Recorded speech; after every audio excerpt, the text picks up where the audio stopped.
Hello, everybody, and welcome back to Channel Dad Bryon Lape Reads Articles Poorly.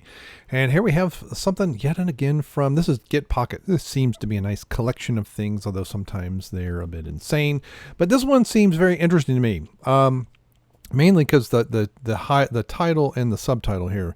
New science shows managing blood sugar isn't about counting calories or carbs. Now, I saw this, okay, the calories I get. Right. Certain things but carbs have a direct impact on your blood sugar. So that's what got my attention. Even some of the stuff I actually went back and rewatched one of Dr. Lustig's presentations on this. And it's interesting how often, because they talk about you have your glycemic index. And then some things have glycemic load. And so some have a high index, but they don't put a big load on the body. And that's the types of food you should stay away from. So I'm like, okay. Although the next one, put simply, there is no one size fits all diet, which I've known that for a long, long time. Things that I do, someone else could try and it doesn't work, and vice versa. I don't know how long I've known that, over 20 years. So, and this is why I think the diet industry just never seems to go away, right? You think with all the diet books and all the self-help books and everything that's out there, all the information everybody needs would be relevant. Well, it is, but they try a diet and it doesn't work. It doesn't fit their lifestyle. It doesn't fit who they are, genetics, all kinds of stuff. So let's get into figuring out what's going on. Now, this looks like it's from, I guess, Quartz. I know what Quartz. I guess that's Quartz.com by Chase Purdy. The microbiome. Yeah, the microbiome is extremely important. When you live to eat or eat to live, you probably know what's happening deep inside your gut. You should probably know. At least that's what scientists out of the Mayo Clinic are finding from research into the effectiveness of using the particulars of the human gut microbiome to figure out the healthiest diets for the individual people. Yeah, and if your microbiome is not happy, this is what's causing irritable bowel and a bunch of other stuff. A published study 2019 in the journal study. Okay, so February 2008, February 8th, 2019, the Journal of the American Medical Association bolsters a still emerging area in diet science that suggests the best way to manage nutritional health is to build personalized diets. So no kidding. For a long time, people have sought to build diets based on the nutritional compositions of the foods they eat. Just think about the USDA. Yeah, this is in the presentation we're looking at, they were talking about the upcoming 2015 guidelines, and they were saying we got to get away from nutrients. Nutrients are all dependent depending on what you eat and when you eat and how you absorb. Some nutrients you may not need as many, whereas others you may need more than the suggestion. Would suggest daily servings of meats and vegetables and grains to maintain good. Grains are the problem. But as nutrition science and technology have evolved, we've gained more insight into changed or developed on the chemical level inside our bodies. As a result, some scientists, dietitians, and food companies are beginning to shift focus away from the general properties of specific foods towards how our individual bodies process. Oh, God bless America. They are that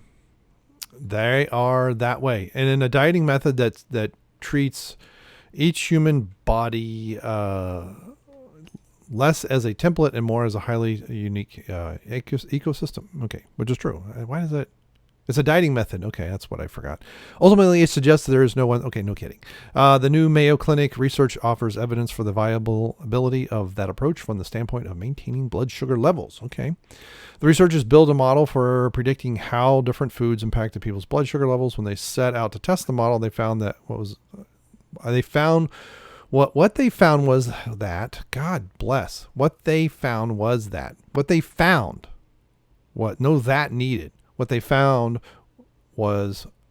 by analyzing a person's gut microbiome, age level, and physical exercise and other factors, they could very accurately. Well, there's more than just the microbiome right there. Okay, so you have the microbiome, their age, and and other factors. So in other words, they looked at the complete individual. Is what you're telling me. Who are they?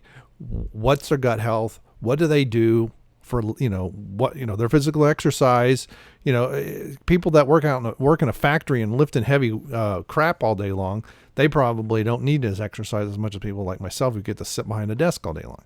They could very accurately predict how the body reacts to food, more so than if they attempted to do so by counting calories or carbs. Well, no kidding. When you actually look at the person, you find out you can get better results. Why is this considered news?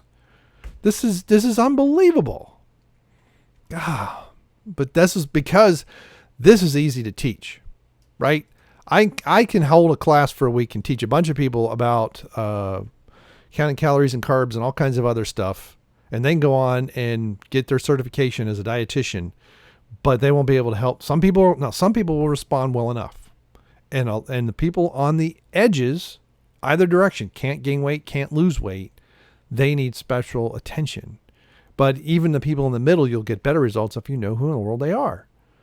This reminds me, it was years and years ago, this guy I used to work with, his dad was an optometrist. And his dad's passed away. I mean, it was a long time ago. And I've been to other ones since then. And obviously ones before to get glasses and everything. He was the only one who asked me, how do I use my eyes? What do I do all day? We sat there and talked for 10 minutes about how I see and how I drive. And, I was doing a computer programming where I'm kind of tall. So a lot of desks are short on me. And that made an impact on his diagnosis for my prescription. And it was the best prescription I ever had.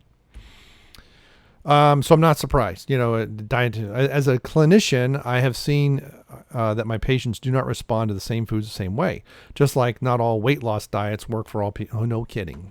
All the people. And this is where things like the blood type diet and all that, it's starting to take some of that into account. Now, granted, that's still not a one size fit all, but it takes the different, so some people can do the South Beach diet and lose, 20 pounds in 2 months, and other people do the South Beach diet and they gain 20 pounds in 2 months.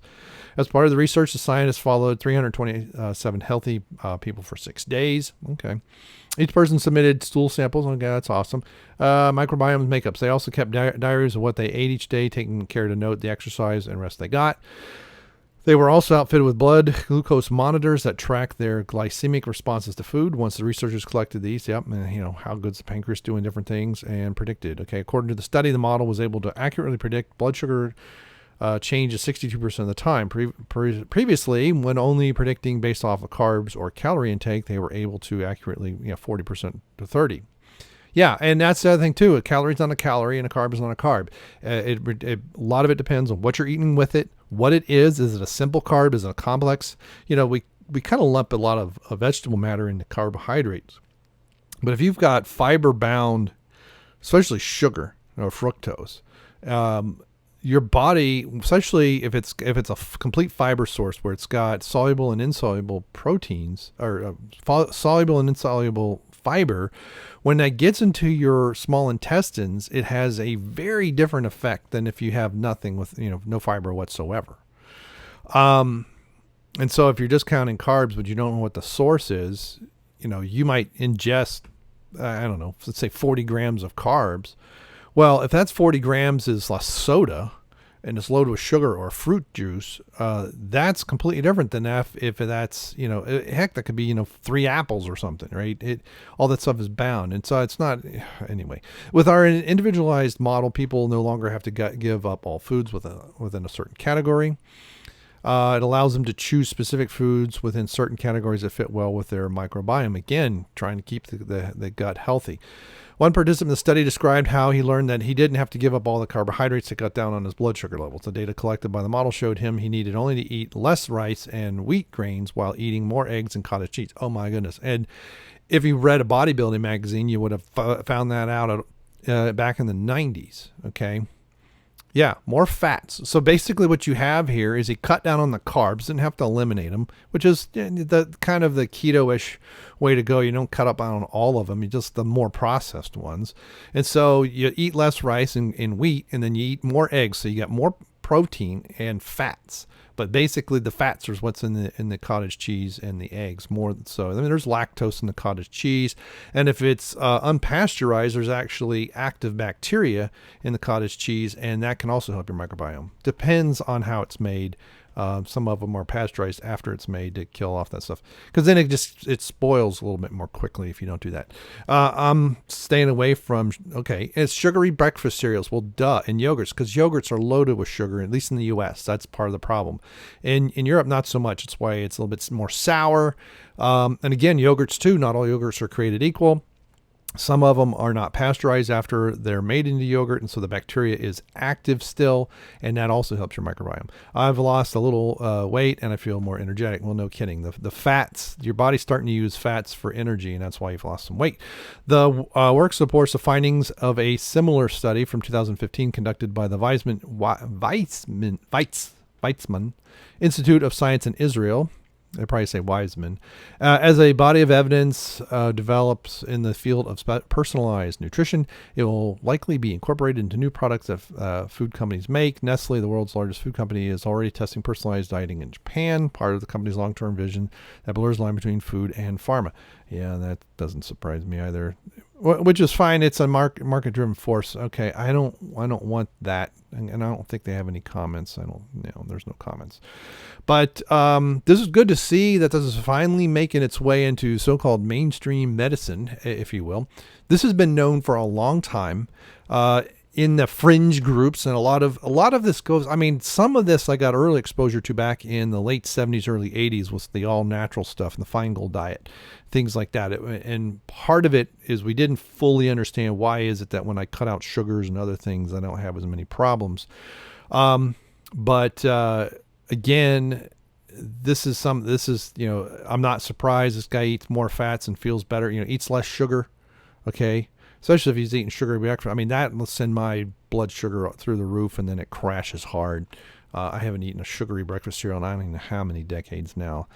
But, yeah, you eat 5 eggs with some cheese and some, throw a little bit of salami or something in there, and you'd be amazed at how full you feel for a long time, even if you have a so-called high metabolism. Like, I think it's short gut. And this is something that I read in bodybuilding magazines in 92, short gut, long gut instead of metabolism. We're starting to understand metabolism is a misnomer. It's how efficient are you at, and sometimes it's your microbiome. That's the problem. Your microbiome is not happy, and you don't digest things very well, and it just passes through your system. And so you're always hungry and you can't gain weight, or it's overly active and you process too much. But yeah, this isn't too surprising, but I'm glad to see it's finally being recognized outside of the holistic group. Everyone's different. Everyone has different microbiome. And sometimes you can adjust your microbiome too. And because let's say your microbiome is out of balance and what's in there isn't very healthy, you can start changing your diet. You'll get bacteria growing that should be, and you get bacteria dying off that shouldn't be there or as plentiful. And then if you're not eating stuff properly, the microbiome can crawl up out of your small intestines into your stomach, and that causes all kinds of other problems and can lead to various, and I think a lot of the diseases we see, so-called diseases, are because we don't eat very well, and the processed food is the number one problem. So anyway, what do you think of this article? You like the information? Not like? Do you like my take on the information? Let me know in the comments below. Thank you so much for stopping by and subscribing, and I really appreciate it when you share these videos on Twitter and other social media. That really, really helps, and that's awesome. Thank you very much, and good day.